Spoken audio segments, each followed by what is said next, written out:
नमस्कार, social city prime news चुनाव विकास और समीकरण में आपका स्वागत है। मैं हूं मनीष उपाध्याय। आज हम लोग हैं जिला पार्षद बंजरिया, जिला पार्षद क्षेत्र संख्या 22 में, और हमारे साथ हैं यहाँ के स्थानीय जिला पार्षद से प्रत्याशी कृष्णा कश्यप जी। आपका बहुत बहुत स्वागत है हमारे चैनल पे। बहुत बहुत आप लोग का स्वागत है। आपसे हम जानना चाहेंगे, ये जो 2-3 साल से आप लगातार अपने क्षेत्र में काम कर रहे हैं और जिला पार्षद का चुनाव लड़ने का आपने निर्णय लिया, तो किस तरह से आपके मन में आया कि मुझे चुनाव लड़ना चाहिए? देखिए, सबसे पहले तो मैं राजनीतिक पृष्ठभूमि से ही आता हूँ। मेरे पिताजी भी फुलवार उत्तरी पंचायत के सरपंच रह चुके हैं, तो बचपन में भी चुनाव का माहौल देखा है घर में मैंने। और शुरू से ही पढ़ाई करने के बाद इच्छा रहती थी कि मैं भी राजनीति में ही आऊँ। और पहले भी मैंने कुछ राजनीतिक पार्टी से जुड़ा रहा हूँ और उसमें काम किया है। अभी तो मैं किसी पार्टी से नहीं हूँ। अब मैंने सिर्फ पार्टी में रहते हुए मैंने देखा कि नहीं, विकास की ज़रूरत गांव में है, समाज सेवा की ज़्यादा ज़रूरत गांव में है। फिर मैंने गांव की तरफ रुख किया और पिछले 2-3 साल से अपने गांव पे रह रहा हूँ। इस 2-3 वर्षों में कोविड काल भी था, कोरोना काल था, इसमें काफ़ी लोग जो है, काफ़ी प्रवासी लोग भी अपने क्षेत्र में आए जो कहीं बाहर जॉब करते थे। कोरोना में उनका जॉब छूट गया, फिर वो घर में आए। तो ऐसे लोगों का भी आपने काफ़ी बढ़ चढ़ के हिस्सा लिया और सोशल मीडिया पे काफ़ी एक्टिव रहे हैं आप, तो इस पर क्या कहेंगे आप?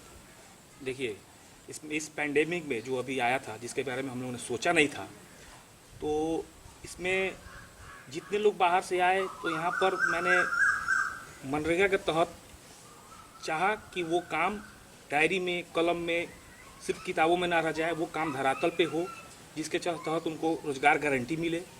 और अभी जो टीकाकरण हो रहा है, तो गांव में बहुत लोगों को बहुत सारा अफवाहें थी, जिसको मैंने घूम घूम के दूर कराया कि नहीं, टीकाकरण कराइए, स्वस्थ रहिए। मैं भी कोरोना से ग्रसित हो गया था, मेरी माताजी भी ग्रसित हो गई थी, तो मैंने झेला है इस चीज़ को। तो इस पे मैंने सबको जागरूक किया और बहुत सारे ग्राउंड लेवल पर काम किया और सब कुछ आज के डेट में अभी नॉर्मल है। अब आगे देखिए, आपके क्षेत्र की मुख्य समस्याएं कौन कौन सी हैं जिससे यहाँ की जनता भी जूझ रही है? देखिए, ये मैंने पहले भी कहा है और आज भी कह रहा हूँ। आज़ादी मिले हम लोग को 75 वर्ष हो गए हैं। ये कहने के लिए है, किताबों में रह गया है बंजरिया वासियों के लिए। बंजरिया आज भी, समस्याएं गिनाऊंगा तो लंबी चौड़ी कतार है, बस प्रमुख समस्याएं ये हैं कि आज भी बंजरिया स्वास्थ्य से गुलाम है, शिक्षा से गुलाम है, सड़क से गुलाम है, बाढ़ से गुलाम है। तो मैं इस कुछ बिंदुओं पे अभी भी 6-6 महीना, कहने को प्रखंड हम लोग का मोतिहारी से 2 किलोमीटर पे है, लेकिन उस 2 किलोमीटर आने के लिए 6-6 महीना रास्ता नहीं रहता है। हम लोग 45 किलोमीटर, 50 किलोमीटर घूम घूम के अपने अपने गांव आते हैं, वो भी कुछ दिनों तक बंद हो जाता है। कहाँ है सरकार जी, कहाँ है जनप्रतिनिधि पहले के, क्या कर रहे हैं? 75 वर्षों का यही विकास है बंजरिया का? सिर्फ वोट देने की मशीन रह गई है बंजरिया की जनता। इसलिए मेरी मुख्य समस्या जो आपको बता दिया, और इस पर मैं ग्राउंड लेवल पर काम करना चाहता हूं अगर मुझे मौका मिले तो। बंजरिया प्रखंड जो है, जो अपने आप में लगभग 6 महीना से 7 महीना या 8 महीना जलमग्न रहता है, तो उस पर काम तो जो समय होता है उस अंतराल में तो काम नहीं हो पा रहा है प्रखंड क्षेत्र में। एकदम डेड हो जाता है, डेड हो जाता है, कोई काम नहीं हो पाता है, क्योंकि आवागमन का कोई साधन ही नहीं है। उस पर सरकार क्या कर रही है? क्यों डेड है हो जा रहा है 6 महीना? बाढ़ कहाँ नहीं आता है? इसका सॉल्यूशन निकालने की जरूरत है ना।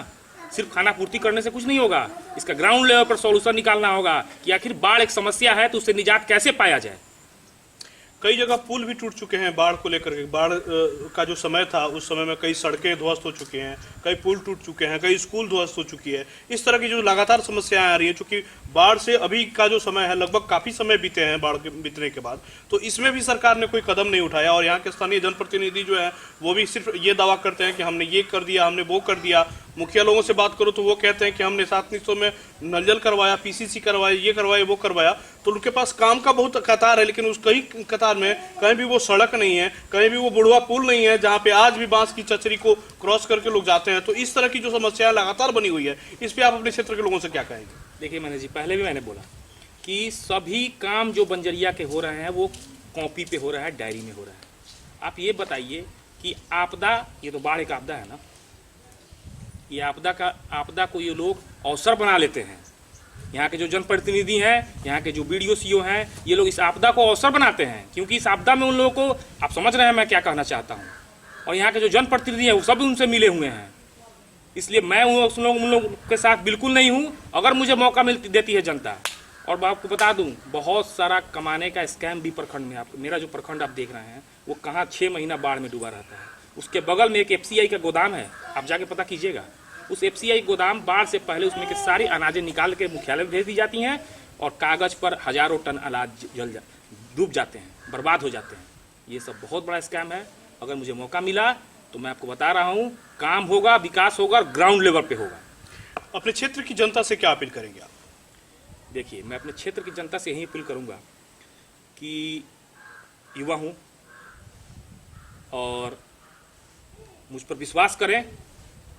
और चुनाव है, ये तो चुनाव है, इसमें जनप्रतिनिधि, कोई अच्छा जनप्रतिनिधि मनीष जी एक दिन हारता है, लेकिन वहाँ की जनता 5 साल हार जाती है।